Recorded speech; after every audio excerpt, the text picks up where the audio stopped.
Good afternoon, Ann. How are you? Hey Matt, I'm doing okay. How are you? Busy. This is like my first week coming back from break, so there's a Yep. lot of stuff going on. Every day I'm tired. I am on day one back from holiday break and vacation, and I brought back a cold from my vacation. So that's where I'm at today. I'm I think tired. everyone got sick. Everyone I know. I'm recovering from something. I don't know what it is. Huh. And you're sick, and then there's a few other people I know who are sick, but I don't know Yeah. anyone who's like been sick for a very long time. So I don't think we're. No, I know. It's bullshit because I usually don't get sick. But it's interesting.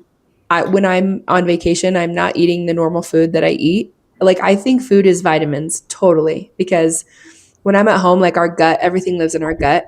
I swear, like I do great. My kids will get sick, I'm fine. Um, but it was the second that I was traveling, there's more germs. It's like the perfect storm. And then you're eating whatever you eat on the road. Even if you're still trying to be like health conscious, it's still just different food. Maybe. I mean, there's a new strand of flu called subclad K, and everyone's getting it. Man, everyone's getting it. So I don't think there's like really anything to prevent it other than maybe a vaccine. But it's like another mutation that the other two Really vaccines don't cover. interesting.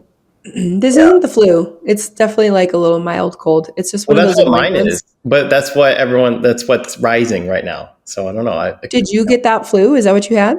I'm assuming if I go get tested, that's what it is. Because everyone around me is the same thing, and that's the only thing. At least in Texas, that's the one spiking like that everyone has right now. Did you feel awful? Mm, most times, a lot of times, even when I get a confirmed flu, it feels more like a cold to me, Hmm. like in terms of severity.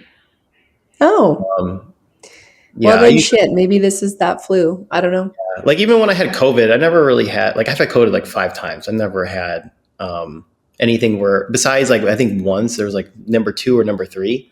The other Hmm. four of them were like couple 3 days. I'm good. Interesting.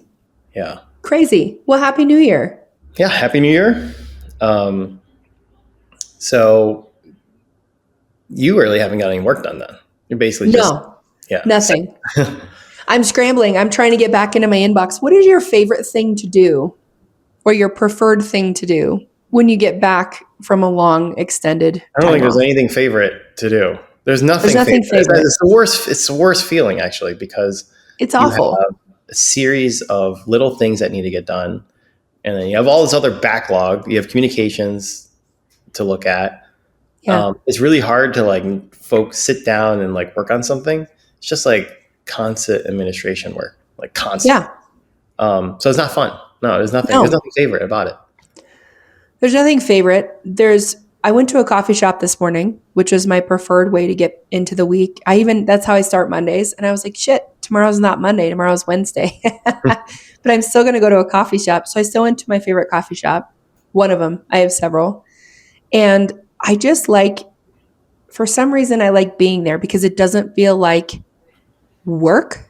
I don't know. Like I don't take myself too seriously when I'm at the office. I'm like, okay, it's it's boss mode. But when I'm out at a coffee shop, I'm like, yeah, like I could do whatever. I give myself permission to be all over the place administratively, Mhm. which when you're getting back in from time off, I feel like you need to do that because it's a shit show. It's like you'll have requests come in and then my phone was ringing and then I was getting texts and then I was getting emails and then it was like, oh, since you're back in town, like when your out of office goes off, it's like firestorm. Yeah, Yeah, it's interesting. Also, at the end of the day, I keep reminding myself, which maybe it's the cold that's giving me this kind of energy, but it's like, who fucking cares? You know what I mean? Like my husband and I always joke, if no one's dying and it's not going to be detrimental to your future, it's fine. Like take a breath, you know? Like everybody is like, oh, this is emergency. well, Why? you didn't really take a break during December anyway. You said you were working for the most part. So, I did. I mean, I worked all the way up until Christmas Eve. yeah. So you're just it's really just making it up in reverse, right? It's like, okay, now Sure. you're really just taking, because I took that first 3 weeks off, basically. I meant Oh, very, right. very little, right? Versus you Yeah. like only did like two or one and a half. So you're just putting that in January, really. Yeah, essentially. You're right, actually. But January, it's crazy. Like this week, all of a sudden I looked at all of these calls. My brain is so fogged. I literally was at the Great Wolf Lodge water park yesterday in Arizona with my kids, running around like a crazy woman on day 3. And today I'm like, how did we like I'm on these meetings and I was like, remind me again how we got connected because it was Mhm. definitely weeks ago before my brain was completely checked out. And then once all the dots getting at least started getting connected again, I was like, oh, this is awesome. This is exactly, yeah, this is why we were connected. This is what I want to talk about. But I definitely I did a poor job of buffering my schedule to get back into the swing of things, to pick up Wait, conversation. hold on. I mean, I don't think you did a poor job, right? Your past self said these are the things that need to get done, and you spaced it. I'm sure you actually thought of the spacing when you were doing it initially. Anyway, you just Yeah. it almost feels like you just don't want to get back into it at the velocity that you were at late November, early Yes, December. that's I probably know you're true. really good at planning, so like I don't think. Yeah, I don't I think I you're right. I think there's two versions of Anne that we're dealing with here. You're dealing with December Anne that was on fire, right? Like she got so much shit done. She was great.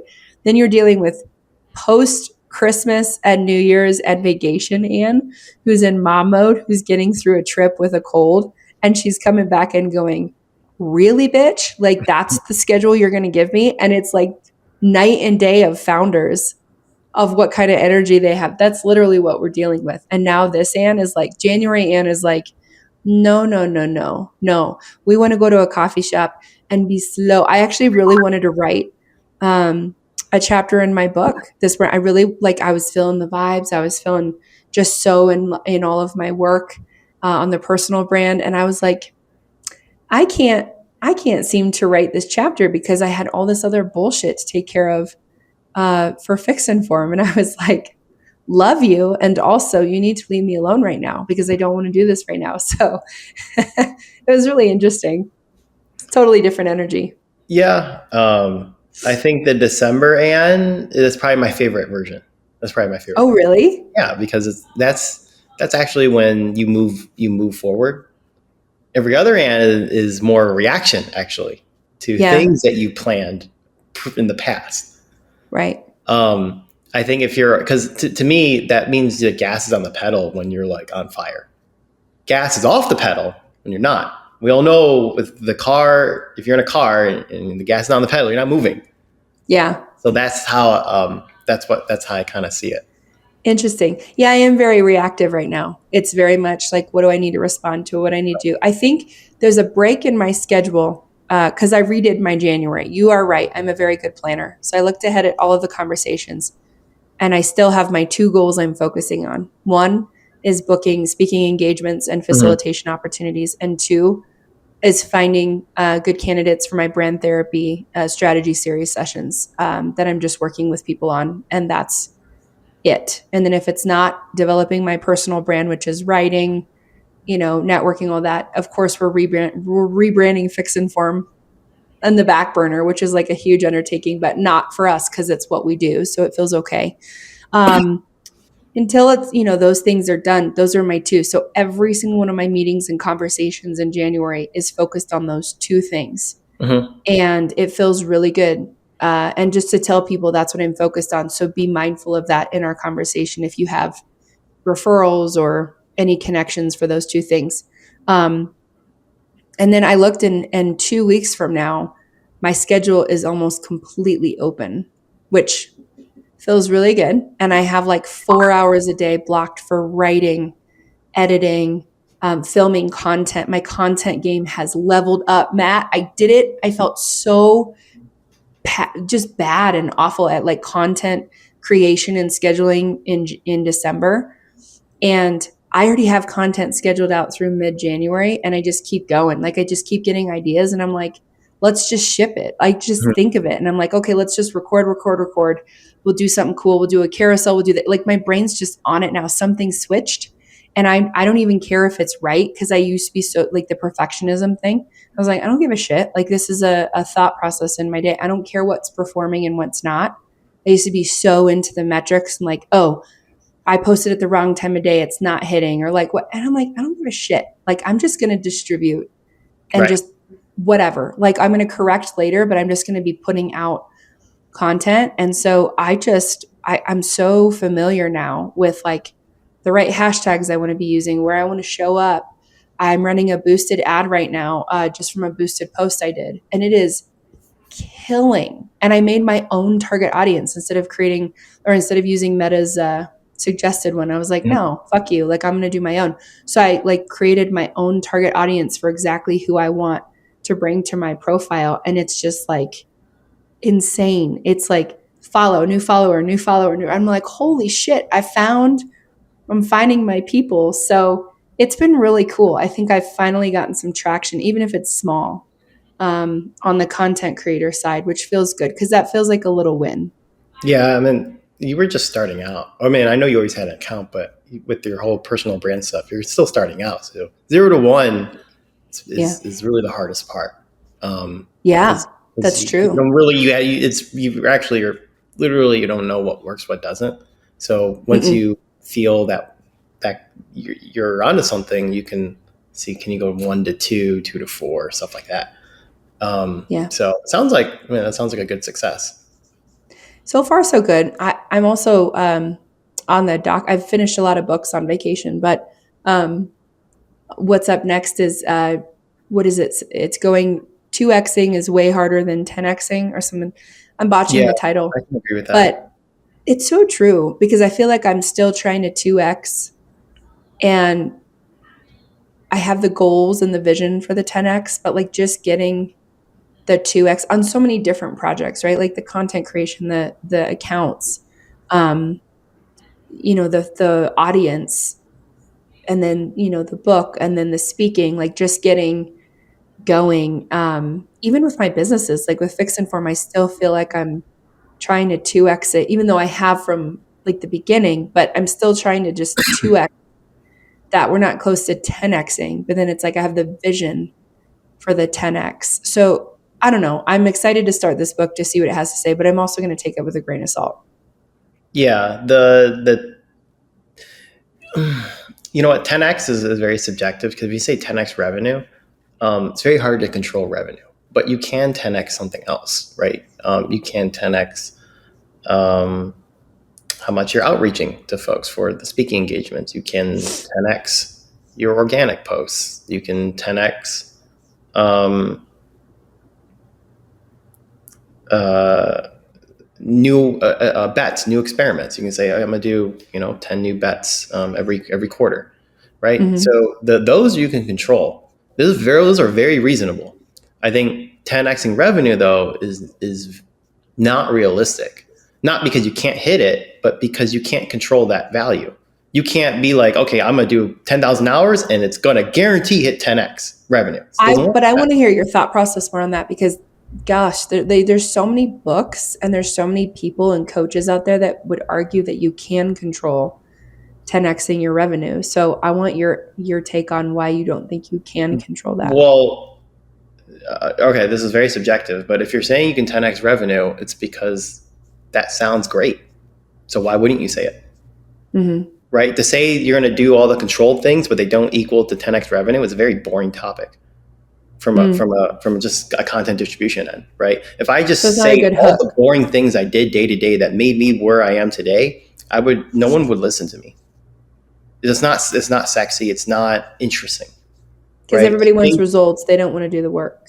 Right. The things that, yeah, like if I look back at the history of this company or maybe previous companies, there are definitely 10x situations, but they never came from a 10x goal. They came from other things that were 10x or 100x, whatever the x is. Yeah. And it's just a byproduct was revenue, right? Mm. It's much so like, and I don't think the folks are wrong when you say we're if if they say put a 10x as a goal, I'm not saying they're wrong because because at the end of the day, they're just trying to say do something. If Yeah. you like, break down all these guru books or all books, motivation books, they're just telling you to do something. Right. So if it means putting a goal that's not realistic on paper to make you do something, they're technically right then, because you doing something will eventually lead to that result, right? Yeah. That makes sense. Okay, so this is real talk, no bullshit, right? So we're saying there's no hook involved. We don't give a shit if anybody agrees with this or not. I love what you just said. So that's not sexy. So we're talking about the unsexy things, which is the activity that you have control over. So you can 10x your activity. Right. You can 10x your distribution. Mhm. You can 10x your outreach, which is actually really impactful. Can you And the text outreach? results Yeah, could, you can. You can. Yeah, you can definitely email more people. Right. That's right. yeah, you can 10x your content. You can 10x your phone calls and You your can amount 10x of, if you're a product company, you can 10x the quality of the product. If you're a yeah. service company, you can 10x the efficiency. You can be 10 times faster in something that you can Mhm. control the process, so you can make it faster. Yeah. Um, yeah, everything that you can control, 100% you can 10x.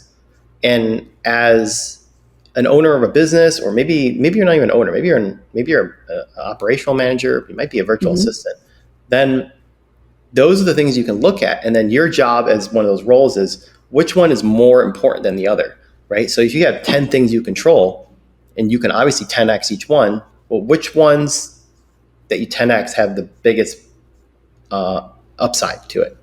Right. And then those are the ones you pick, and then those are Hmm. the ones you focus, and that's ultimately what generates the new opportunities.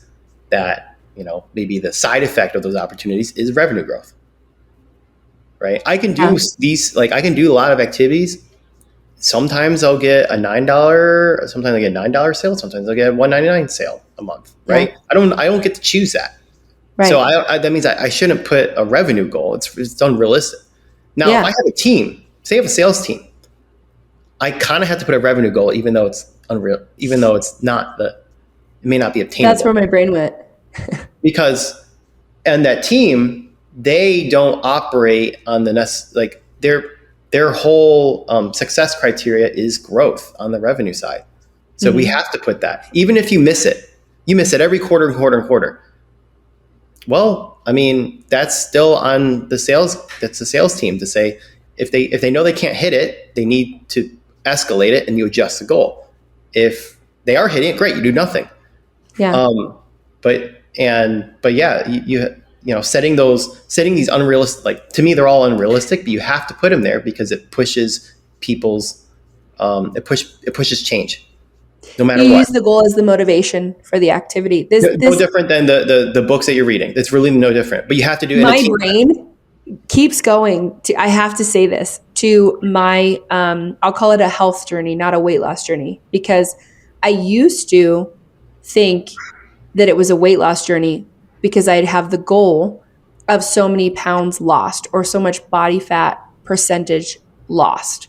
And I would come at the whole thing ass backwards. And it was like, it's the same thing. You can't control the result from your input, just like you can't, revenue is a result of your input, right? So, what is your input or your activity? What are the habits and the tasks that you're going to start doing to impact that result? And it's the same thing to me, which is why I really started focusing on consistency with input around activity, regardless of how many discovery calls I would book to my health journey. Because it was like a couple years ago, it just all clicked. And I was like, holy shit, you can't actually decide how much weight your body's going to lose. Sure, there's science and there's numbers and there's equations, and they go, well, yeah, if you eat this much protein and that eat, but fuck it. It doesn't work like that for every person. And I always thought that I was broken. And then I started working with coaches that totally reframed my entire mindset around health and what it means to be a healthy person. I actually had to write down and redefine what a healthy person meant and looked like in my brain. And it had nothing to do with how thin you were or what the scale said. It had nothing to do with that. I was like, holy shit. Like, a healthy person isn't the result or the output uh, from your input. It's the activities and the habits that are formed, and then whatever your body does with that, it's going to do that, and it Right. fluctuates. You actually have very little control of what that result is. You Yeah, just know it's the another way. things. another way that to are going to think about motivate it you is like to get there. Go ahead. the result adapts to what you're doing, right? Yeah. It's a reverse. So the result is this other entity, right? And whatever you're doing, it adapts to that. So if you're in business and you're increasing your marketing awareness, sure, you can't control how much money you're making, but the outside forces, the uncontrolled variables, will adapt to that. And what will happen is always, that's why revenue is bottom line is always a lagging indicator. If you're doing everything right, eventually that will adapt to your efforts. Yep. So Absolutely.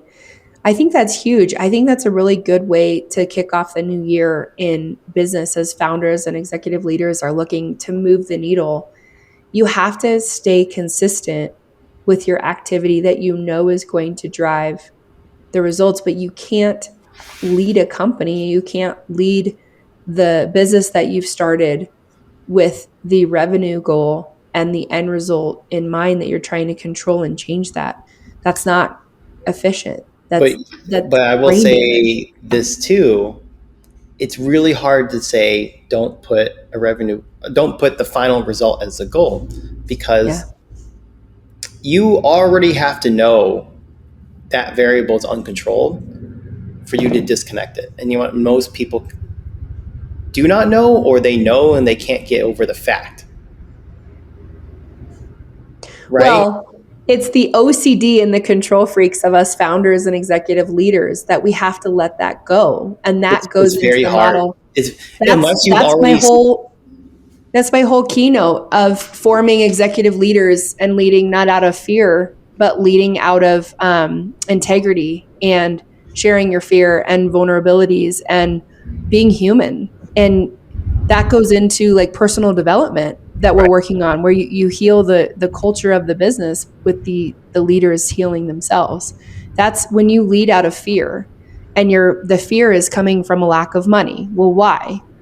What is the financial anxiety? If the revenue isn't going to be what you need, well, then you're going to look like a failure, or you're going to have to fire people, right? Like there's so many things that are tied to revenue, and there's a lot of fear around that. And so when you're leading and making leadership decisions based in fear, it it it's that OCD, it's that control, it's the high anxiety, that to let that go, what we're talking about, to not lead with the fear around the numbers and the finances. That's a whole I think that other fear is very animal. hard to get over with. That's why I this know. concept is really hard to apply, because you have to go through it once to see it. You actually Yeah. cannot understand this concept unless you went through it. It's like Yeah. there's no way, because in the past I used to be really focused on these metrics, and now I almost consider them vanity metric. I almost see revenue as a vanity metric, because Yeah. you can't really do anything. It's like it's almost like a grade, right? If you get a, you know, if you hit your revenue goal, you can do extra things. They're like benefits. You get extra things, Mhm. right? And if you don't hit your revenue goal, you can't do those extra things. Sometimes you got to Right. take away things. So like a Right. removal of benefits, right? I don't even see it as a currency. It's just more just like this other thing that either unlocks or relocks features that you're I allowed love to do that. in your business, right? It could be hiring, it could be other things. And then, and when it went and like, yeah, that's, but yeah, it's really hard to grasp. You can teach it, you can preach it, you You can, have to live it though. You're you right. really do You have, have and to experience that's what the it feels hardest like. piece is like, okay, you got to go through it. And the hard part about it is the unknown, which is, okay, you're going to set different type of goals. Guess what? That stuff takes a long time. Yeah. And there's a trap within it too. Sometimes when you do these other things, you get real lucky. You get really, really lucky.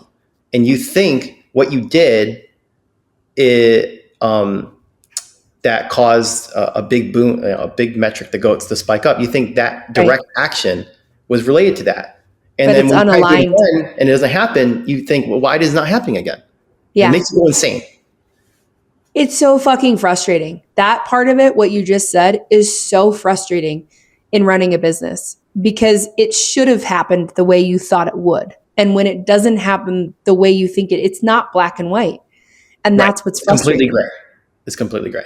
It takes a lot of grit. This also reminds me of how we parent. Like, we don't really give a shit what the report card says. Honestly, we really don't. We care about the effort.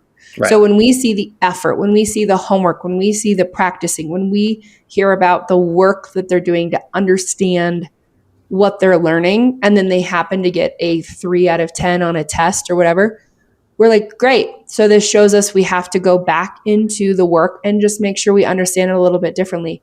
I don't care about the grades. The grades are the result of the work. So if the grade is bad, then clearly we need to understand the work a little bit better, especially in math, because math, there's like so many different ways that they're teaching it now and so many different ways that they're learning it. It's kind of crazy. But as a parent, I've realized I want to see your work ethic. I want to see how much you enjoy school. And I actually don't think school is all about work and education and grades. I think school is very much about social and emotional learning. So a lot of times at our parent teacher conferences, I'm like, I don't really care how they're doing with reading or math or whatever. I want to know how good of a friend they are. I want to know if they help with conflict resolution. I want to raise like a whole human that is a great member of society when they're older. I don't really care about the learning because I see the work ethic and I'm there. Like, I'm there for questions, you know? Right. And I think that applies to business acumen. That applies to how we are at work when we're older and we're out of school. It's the effort, and it is the whole person showing up, and it is looking at the activity and the input and the effort and the learning, the work, right? The boring, unsexy stuff. But what we all shine a light on is the result and the revenue and the commission and the sales and the bonus. And it's like, fuck it. All that stuff doesn't matter. And I think that's what's really interesting about being a founder is that you could found a company that looked really sexy to you in the beginning, or you thought of a concept that was really sexy to you because you were focused on the result of the work. But the work involved to get there is not something that you want to do or you enjoy. It was like me wanting to be an actress. Like, I grew up in the theater since I was 4. I wanted to go to LA and be an actress my entire childhood. And then I went to go see schools, film schools. I went out to Orange. I looked at Chapman, and I looked at, like, you know, actually being an actress.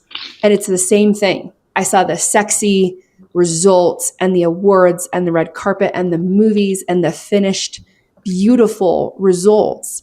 And when I thought about the actual messy work of auditioning and rejection and memorizing all those scripts all the time, to actually be an actress, to get the result, but the input. And I was like, oh my gosh, day in and day out, this is the input. This is the work.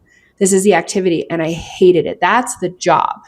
And nobody focuses on the job. They look at the result. And that's actually what deterred me from being an actress. I went to school for business marketing.